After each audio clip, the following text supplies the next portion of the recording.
Trabajé durante 25 años en el Departamento de Agricultura de Texas, dedicado a la inspección ganadera. Para ser exactos, mi título era Director General de Cuarentena Fronteriza. Lo que esto significaba era claro. Yo era el muro biológico entre Estados Unidos y México, a lo largo de 3.169 kilómetros de frontera. Cada año, millones de cabezas de ganado intentaban cruzar esa línea y yo tenía la autoridad para detenerlos, inspeccionarlos, aprobarlos o rechazarlos. 25 años. En todo ese tiempo, nunca, ni una sola vez, vi a México como un socio igual. En una mañana soleada de mayo de 2025, recibí una orden administrativa que llegaba desde Washington, D.C. La firma de la administración de Donald Trump era clara. Se suspende de inmediato la importación de ganado bovino, bisontes y caballos vivos provenientes de México, debido al riesgo de rebrote del gusano barrenador del Nuevo Mundo, New World Screwworm. Dejé el documento sobre mi escritorio, sintiendo una profunda satisfacción. Finalmente podríamos controlarlos completamente. A un empleado que entraba a mi oficina, le dije con arrogancia, ¿ves? Te lo dije. México sigue siendo solo una molestia que ensucia nuestro patio trasero. El gusano barrenador del Nuevo Mundo, imagínate, una plaga que nosotros erradicamos en los años 80 y ellos la sueltan de nuevo. Son incontrolables. Siempre serán un país de tercera. El empleado preguntó con cautela, pero según los informes, vino desde Panamá, subiendo hacia el norte. Agité mi mano cortándolo. Panamá o México, da igual. Todo allá abajo es la misma selva, sin leyes, sin sistemas, solo gente haciendo fiestas, eso es todo. Yo conocí a México de solo dos maneras. Primera, mano de obra barata, que ensambla nuestros productos en fábricas. Segunda, un lugar de vacaciones, donde una vez al año iba con mi familia a beber tequila. Las playas de Cancún, los carritos de tacos en Tijuana, eso era todo. ¿Qué iban a saber ellos de ciencia? ¿Qué sistemas podían tener? Estaba seguro, esta prohibición de importación sería permanente, y los ganaderos mexicanos llorarían rogándonos que abriéramos la frontera de nuevo. Y entonces podríamos imponer estándares más altos, más condiciones. Mayo en Texas era caluroso. Los ganaderos estaban generalmente satisfechos.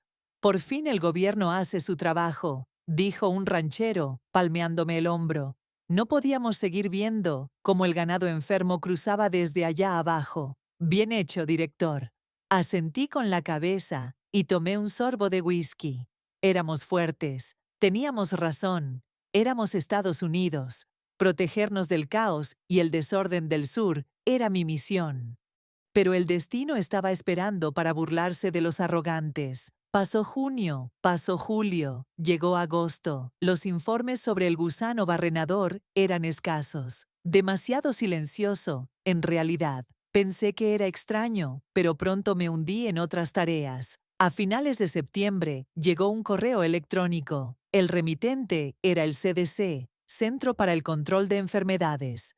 Confirmado primer caso en EE.SUU de infección humana por gusano barrenador del Nuevo Mundo en ciudadano que regresó de viaje a El Salvador. Me temblaron las manos al leerlo. Infección humana. Esto no era solo una enfermedad del ganado.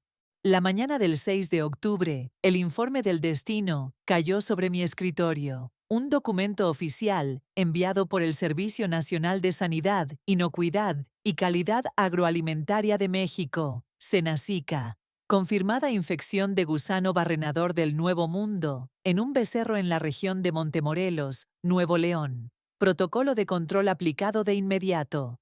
Fuente de infección eliminada. Los 84 animales transportados juntos fueron inspeccionados en su totalidad con resultado negativo. Sistema de administración obligatoria de ivermectina, 72 horas antes del transporte de todo ganado en operación. Arrojé el informe. Protocolo de control, sistema, México. Me reí. Seguramente era una mentira burocrática. ¿Qué sistema podían tener? Ordené de inmediato el envío de un equipo de investigación de campo. Vayan y verifiquen, descubran qué están ocultando. Pero había un temblor en mi voz por primera vez. Administración obligatoria de ivermectina 72 horas antes. Inspección completa de 84 animales. Este era un nivel de protocolo que ni siquiera nosotros teníamos.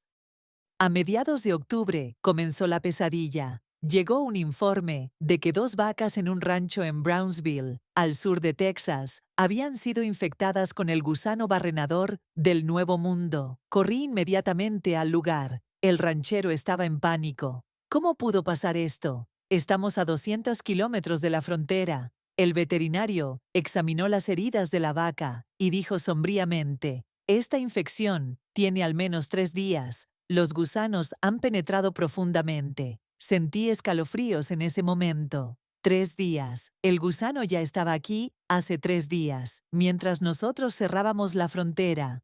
Al día siguiente, otro informe de infección llegó desde otro rancho en Corpus Christi. Al día siguiente, en McAllen. En 4 días, 5 ranchos en el sur de Texas fueron perforados por el gusano barrenador. El Departamento de Agricultura declaró estado de emergencia. Se convocó una reunión urgente. Burócratas que volaron desde Washington, el gobernador de Texas, representantes de la Asociación Ganadera, se reunieron. El ambiente era como un funeral. Un economista comenzó su presentación. Números aparecieron en la pantalla. Si continúa propagándose al ritmo actual, se prevé una pérdida económica de $1.800 millones solo en el estado de Texas. Aproximadamente 2.5 billones de pesos mexicanos. Si se extiende a todo el país, no pudo continuar. La siguiente diapositiva tenía números aún más aterradores. Pérdidas estimadas para la industria ganadera de EPU, $12.000 millones, incluyendo industrias relacionadas, más de $30.000 millones. La sala se congeló. El gobernador se volvió hacia mí y preguntó bruscamente: «Director, ¿cuál es el plan? Hemos cerrado la frontera por más de 5 meses. ¿Por qué el gusano está proliferando en nuestro territorio y no en México?» No pude responder. Solo excusas salieron de mi boca. Desde Panamá, subiendo desde Centroamérica, el cambio climático. El gobernador agitó su mano, cortándome. Basta de excusas. Deme soluciones.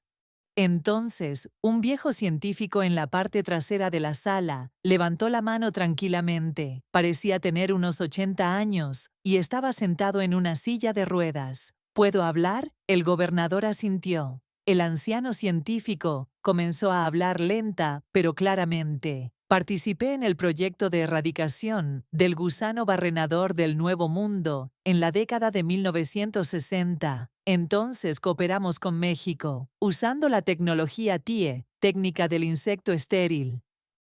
Hizo una pausa para respirar y continuó. Criamos millones de moscas macho del gusano barrenador. Las esterilizamos con radiación de cobalto 60 y luego las liberamos en toda Centroamérica. Cuando un macho estéril se aparea con una hembra silvestre, los huevos no eclosionan. Con cada generación, la población disminuye exponencialmente. En 1982, declaramos oficialmente la erradicación del gusano barrenador en Estados Unidos, y en 1991 también tuvimos éxito en todo México.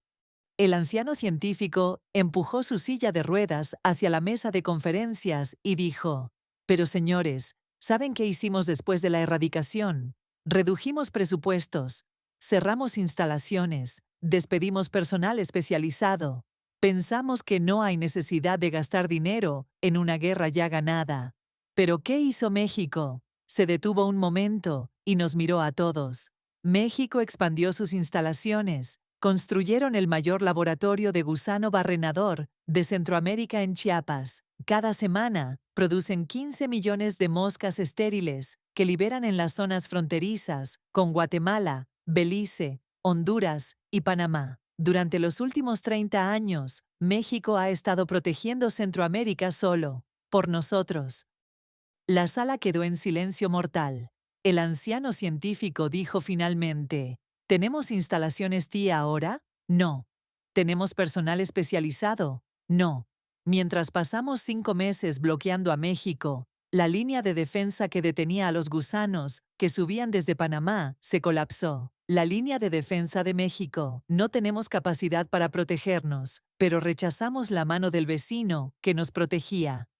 En ese momento sentí vértigo. 25 años. ¿Qué había estado haciendo durante 25 años? No era un muro de defensa, era solo un burócrata lleno de vanidad. La reunión terminó sin conclusiones, solo se llegó a un acuerdo. Pediremos ayuda a México. La noche en que se tomó esa decisión, me quedé solo en mi oficina, mirando por la ventana. El cielo de Texas estaba despejado, pero mi corazón estaba en una tormenta. Toda mi vida había ignorado a México, a sus agricultores, a sus científicos, a sus sistemas, y ahora tenía que arrodillarme ante ellos. Tenía que suplicar ayuda. Este era el precio de la arrogancia. 3 días después, abordé un avión a la Ciudad de México, como parte de la delegación oficial de negociación. Pero en mi corazón no había negociación, solo rendición. Mientras el avión despegaba y la tierra de Texas se alejaba, pensé, en algún lugar allá abajo, el gusano barrenador sigue reproduciéndose, devorando la carne de vacas y caballos, y no teníamos capacidad para detenerlo. Éramos impotentes. Cuando llegamos al aeropuerto de la Ciudad de México, funcionarios del Senacica nos recibieron. En sus rostros no había sonrisas de victoria. En cambio, eran serios, calmados y hasta parecían tristes. Un joven biólogo se acercó a mí y me ofreció su mano. Bienvenido, gracias por el largo viaje. Estreché su mano con sorpresa. Su apretón era cálido, sin hostilidad. Me trató no como un enemigo, sino como un colega. Durante el trayecto en auto a la sede del Senacica, miré por la ventana. La Ciudad de México era enorme, más de 9 millones de habitantes, rascacielos, amplias avenidas. Esto no era la selva que yo había imaginado.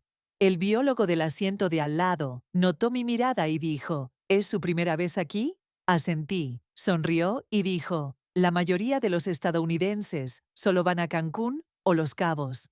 No vienen aquí. Por eso no nos conocen.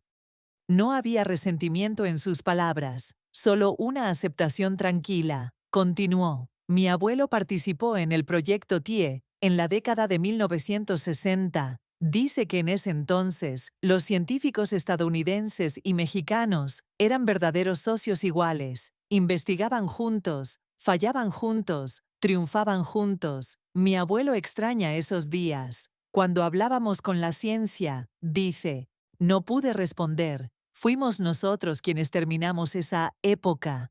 Después de la victoria, volvimos a poner a México abajo. Y ellos continuaron trabajando en silencio, peleando solos la guerra contra el gusano que nosotros habíamos olvidado. En la sala de conferencias de la sede del Senacica, había una docena de científicos mexicanos esperando. Detrás de ellos, en la pared, colgaba la bandera mexicana, verde, blanco, rojo, y el escudo nacional en el centro, el águila sujetando una serpiente, posada sobre un nopal. Según la mitología azteca, su dios envió un águila para mostrarles la tierra prometida, devorando una serpiente.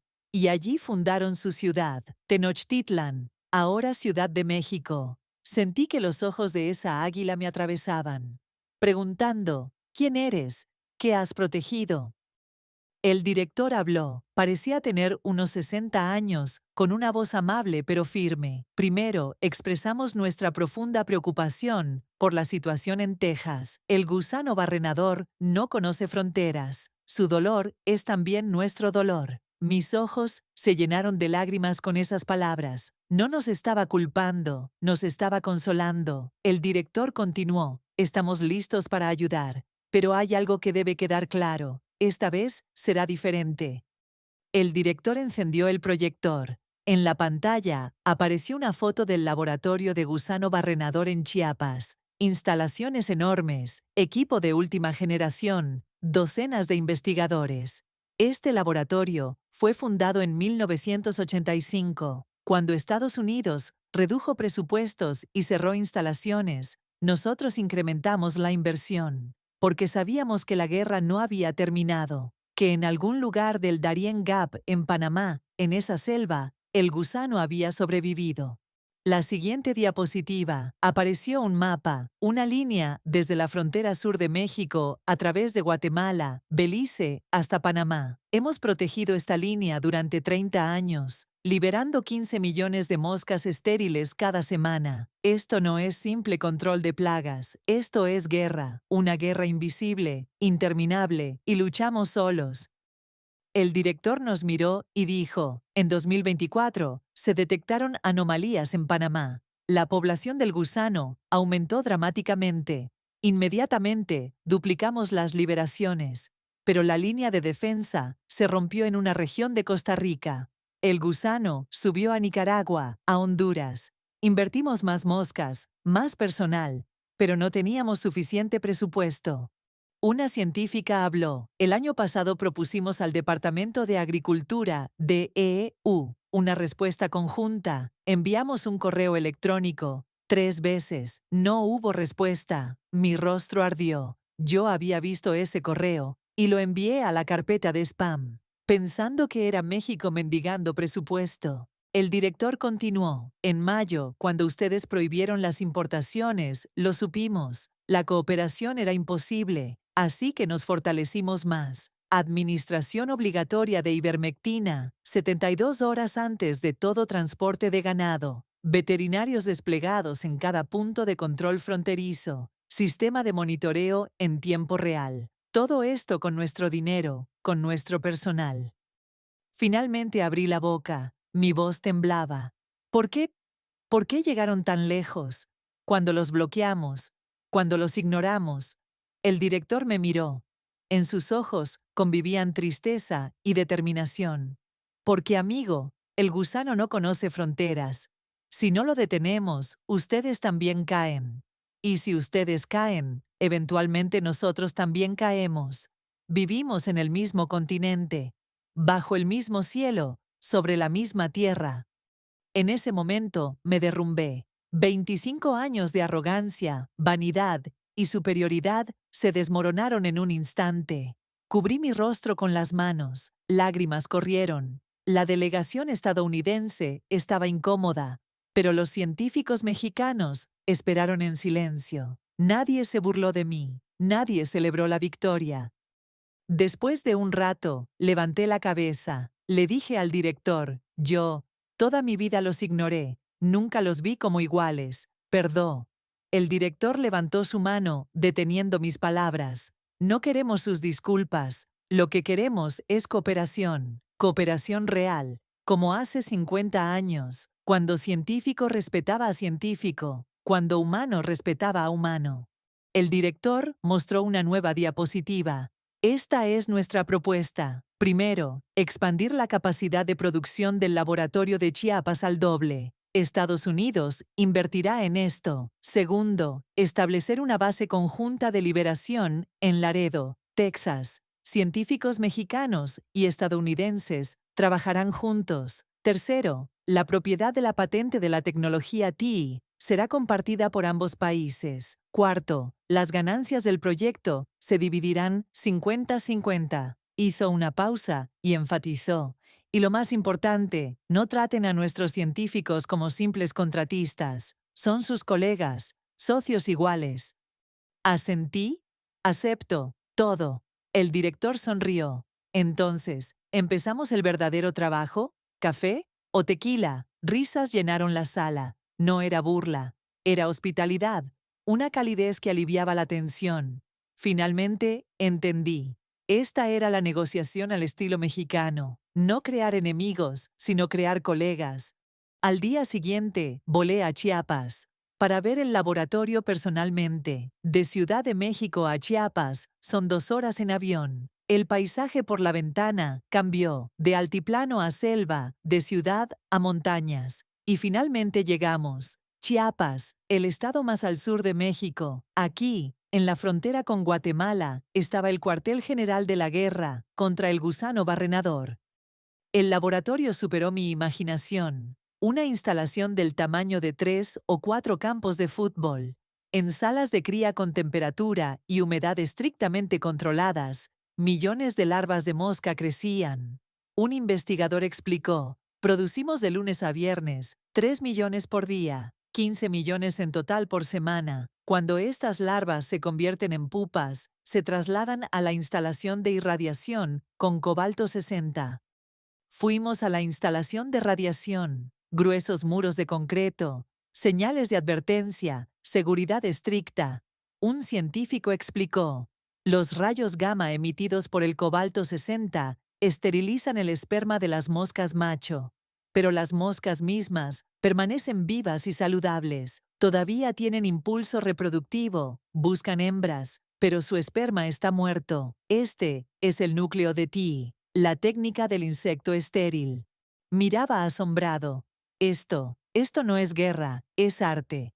El científico asintió. Exacto. No destruimos la naturaleza. Usamos los principios de la naturaleza. El gusano quiere aparearse. Usamos ese deseo para hacer que se extingan a sí mismos. Guerra sin violencia.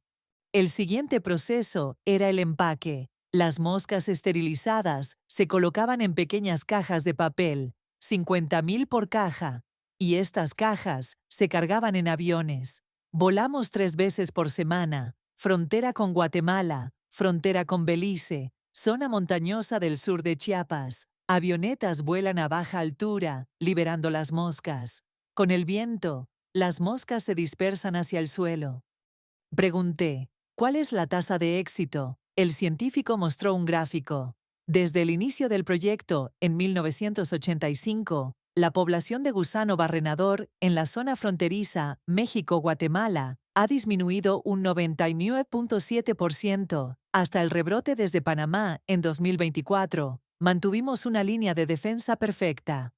Esa cifra me abrumó, 99.7%. Durante 30 años, ellos solos crearon este milagro. No pude evitar preguntar: ¿cómo aseguraron el presupuesto? El científico sonrió amargamente. No fue fácil. El presupuesto gubernamental solo no era suficiente, así que fuimos directamente a la industria ganadera. Explicamos a los ganaderos: si el gusano barrenador regresa, su ganado morirá. Inviertan en nosotros. Entendieron y cooperaron. El sector privado y el gobierno sostuvieron este proyecto juntos.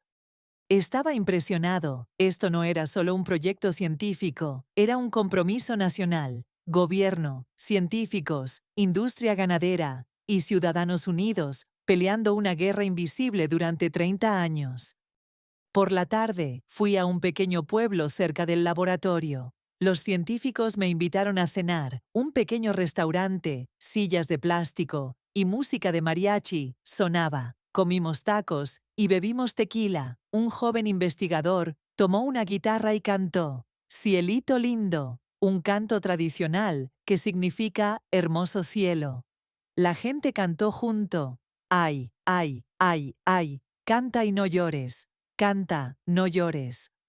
En ese momento, entendí, esto era México, un pueblo que canta en medio de la adversidad, gente que no teme a la muerte y la convierte en fiesta. La guerra contra el gusano barrenador también era parte de su vida para ellos, no como tristeza, sino como misión, no como miedo, sino como orgullo. Después de cenar, un anciano se acercó a mí. Dijo que fue el primer director del laboratorio. Viene de Estados Unidos. Asentí. El anciano dijo: en los años 60, trabajé con científicos estadounidenses. Esos eran buenos tiempos, porque compartíamos el mismo sueño, un mundo sin el gusano. Se detuvo un momento. Pero en los 90, ustedes se fueron, diciendo: ya terminó. Nosotros dijimos: todavía no ha terminado, pero no escucharon. Bajé la cabeza. Lo siento. El anciano me dio una palmada en el hombro. Ahora han regresado, eso es suficiente. Luchemos juntos, amigo. Todavía podemos compartir el mismo sueño. Al día siguiente, fui a Montemorelos, Nuevo León, el rancho donde el becerro fue infectado. Necesitaba ver el lugar personalmente. El dueño del rancho era un hombre de unos 60 años. Me vio y sonrió ampliamente abrazándome. Amigo, bienvenido. Nos sentamos en el patio del rancho a tomar café. Él dijo, ganamos, juntos. Asentí. Ustedes ganaron. Nosotros solo seguimos. El ganadero negó con la cabeza. No, ganamos juntos. Solo no habría sido posible. Necesitábamos su inversión, tecnología, cooperación. Nos necesitábamos mutuamente. Con esas palabras, mis ojos se llenaron de lágrimas. 25 años. Durante 25 años los ignoré. Pero ellos me perdonaron, me aceptaron, me trataron como hermano. Por la tarde, el ganadero dijo, hoy es un día especial. Es la fiesta del Día de Muertos. Vamos juntos. Asentí. Fuimos al centro del pueblo. Las calles estaban llenas de cempasúchil naranja. La gente usaba maquillaje de calavera y ropa colorida. En los altares, ofrendas, había fotos de los difuntos, comida, velas. El ganadero se detuvo frente a un altar. Mi abuelo participó en la guerra contra el gusano barrenador en los años 60. Miles de cabezas de ganado murieron entonces. Mi abuelo luchó día y noche y ganó. Colocó un vaso de tequila en el altar. Abuelo, ganamos de nuevo, tu nieto, en tu tierra. En ese momento, entendí, México no teme a la muerte, la acepta como parte de la vida. Lloran a los difuntos, pero también los recuerdan con fiesta. Tristeza y alegría coexisten. Sufrimiento y risa van juntos. Esta era su fuerza. Espíritu inquebrantable, que no pierde la esperanza, ni siquiera en la desesperación.